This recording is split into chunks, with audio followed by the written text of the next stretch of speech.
Assalamualaikum warahmatullahi wabarakatuh. Saudaraku yang dicintai dan dirahmati Allah, pernahkah engkau berdoa siang dan malam, namun rasanya Allah belum menjawab? Pernahkah engkau berdoa kemudian menangis memohon kepadanya, namun keadaan yang kita minta masih tetap sama, tidak berubah? Pernahkah hatimu bertanya, mengapa Allah belum mengabulkan permintaanku? Padahal kita yakin Allah itu Maha mendengar dan Allah Maha mengetahui. Bahkan kita percaya bahwa Allah Maha mengabulkan doa. Namun mengapa ada doa yang belum terkabul, bahkan setelah bertahun-tahun kita memintanya?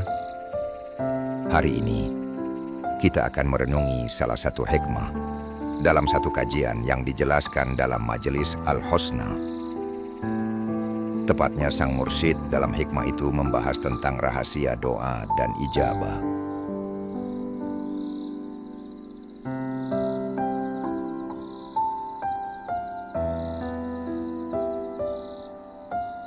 Hikmah ini bukan sekadar penjelasan ilmiah, tetapi obat hati dan penuntun jiwa, agar kita memahami bagaimana seharusnya seorang hamba bersikap dalam berdoa. Di dalam kitab Al-Hikam, Ibnu Athaillah berkata, janganlah karena keterlambatan pemberian dari Allah, padahal engkau terus-menerus berdoa, membuatmu putus asa dari rahmat-Nya. Sebab Dia telah menjamin untukmu pengabulan doa-doamu dengan cara yang Dia kehendaki dan pada waktu yang Dia tentukan, bukan menurut kehendakmu dan bukan pada waktu yang engkau inginkan. Saudaraku yang dirahmati Allah, sang mursyid dalam kajian yang dijelaskan di dalam Majelis Al-Husna berkata, hikmah ini adalah pelipur lara bagi hati yang mulai lelah dalam berdoa. Beliau ingin mengajarkan kita bahwa doa itu selalu dikabulkan, hanya saja cara dan waktunya bukan kita yang menentukan. Seringkali kita mengukur ijabah doa hanya dengan satu standar, yaitu permintaan terkabulnya harus sesuai keinginan kita. Kita memohon sesuatu, lalu kita menunggu hasil yang harus sama persis dengan harapan kita. Jika berbeda, kita kecewa.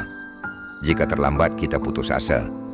Padahal Allah lah yang lebih tahu kapan waktu terbaik dan apa bentuk jawaban terbaik bagi doa kita. Bukankah Allah berfirman dalam Quran surah Al-Baqarah ayat 216? Allah Subhanahu wa Ta'ala berfirman, wa asa an takrahu syai'aw wa huwa khairul lakum wa asa an tuhibbu syai'aw wa huwa syarrul lakum wallahu ya'lamu wa antum la ta'lamun. Boleh jadi kamu membenci sesuatu padahal ia baik bagimu, dan boleh jadi kamu menyukai sesuatu padahal ia buruk bagimu. Allah mengetahui, sedang kamu tidak mengetahui. Ini artinya, terkadang penundaan adalah bentuk kasih sayang Allah. Perbedaan hasil adalah bentuk perlindungan. Dan yang kita sebut tidak terkabul, sesungguhnya adalah Allah mengganti dengan yang lebih baik.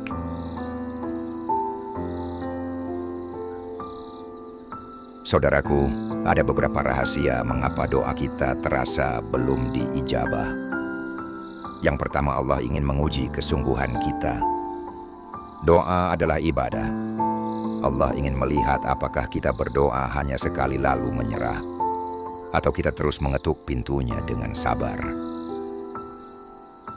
Rasulullah dalam satu riwayatnya mengatakan, doa salah seorang dari kalian pasti akan dikabulkan selama ia tidak tergesa-gesa.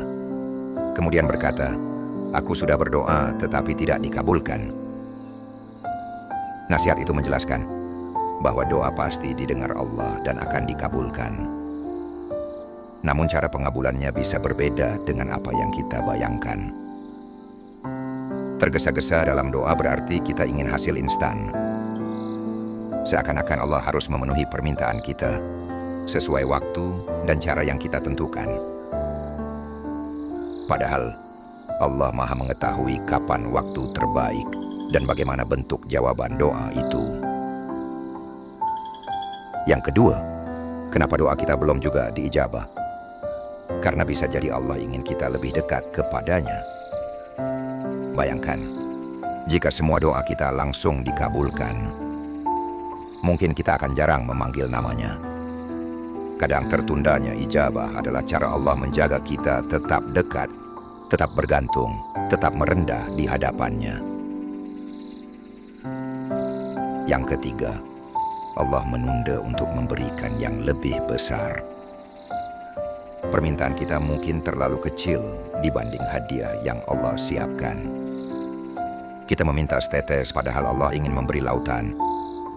Kita meminta rumah kecil padahal Allah ingin memberi istana di surga. Dan yang keempat, Allah mengganti dengan kebaikan akhirat. Tidaklah seorang muslim berdoa kepada Allah dengan doa yang tidak mengandung dosa atau memutuskan silaturahmi, kecuali Allah akan memberinya salah satu dari tiga, disegerakan untuknya di dunia, atau disimpan untuknya di akhirat, atau dihindarkan dari keburukan yang lebih besar. Artinya, tidak ada doa yang sia-sia. Hanya saja kita sering lupa bahwa kehidupan ini bukan hanya di dunia, tetapi juga ada kehidupan di akhirat. Para ulama menjelaskan, doa dijawab Allah dengan beberapa cara. Langsung diberikan sesuai permintaan, ditunda hingga waktu terbaik menurut Allah, diganti dengan sesuatu yang lebih baik, dan dihindarkan dari hal-hal yang berbahaya. Inilah sebabnya kita harus tetap yakin meski belum melihat hasil. Karena hasil itu sudah ada di sisi Allah, hanya saja belum waktunya turun kepada kita. Saudaraku yang dirahmati Allah, selain bersabar, kita juga perlu memperhatikan adab kita dalam berdoa. Yang pertama, kita harus ikhlas, berdoa hanya kepada Allah, tanpa perantara yang batil. Pujilah Allah sebelum berdoa, dan harus yakin akan dikabulkan, jangan berdoa dengan hati yang ragu. Kemudian menjauhi yang diharamkan Allah, karena sesuatu yang mengotori hati bisa menjadi sebab doa kita tertolak. Kemudian berdoalah di waktu yang disukai Allah, semisal doa di sepertiga malam, dan jangan buru-buru atau tergesa-gesa dalam berdoa. Tetap istiqomah meski belum ada tanda-tanda akan dikabulkan. Karena doa bukan sekadar meminta hasil, melainkan bentuk ibadah dan penghambaan. Karena bisa jadi Allah menunda jawaban hanya untuk menguji kesabaran kita. Ada sebuah kisah tentang seorang ulama saleh yang berdoa selama 20 tahun hanya untuk satu permintaan. Setiap hari ia memohon, setiap malam ia menangis. Namun jawaban baru datang di tahun ke-21. Ketika itu ada seseorang yang bertanya kepada beliau, "Wahai Tuan, mengapa engkau terus memohon kepada Allah meski tak kunjung terkabul?" Kemudian beliau menjawab, "Bagiku, kenikmatan berdoa dan merendahkan diri di hadapan Allah jauh lebih manis daripada sekadar terkabulnya permintaan." Subhanallah, betapa tingginya pemahaman orang yang hatinya sudah terpaut kepada Allah. Ia tidak hanya mencari pemberian Allah, tetapi mencari Allah itu sendiri. Karena ia sadar, semua pemberian dunia hanyalah sementara. Tetapi kedekatan dengan Allah kekal selamanya. Jika hanya mencari rezeki, maka ia akan berhenti ketika sudah merasa cukup.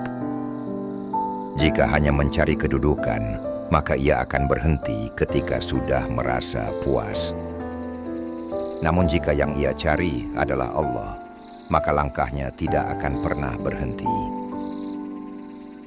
Ia akan terus berjalan, terus mendekat, terus mengetuk pintu rahmat Allah, tanpa lelah dan tanpa putus asa. Hatinya tidak lagi terikat pada hasil, tapi pada ridha Allah. doanya tidak lagi sekadar permintaan, tapi percakapan yang penuh cinta dengan Tuhannya. Sholatnya bukan sekadar kewajiban, tapi saat paling indah untuk bertemu sang kekasih. Orang seperti ini mengerti bahwa dunia hanyalah persinggahan. Hidup hanyalah perjalanan singkat menuju perjumpaan dengan Allah.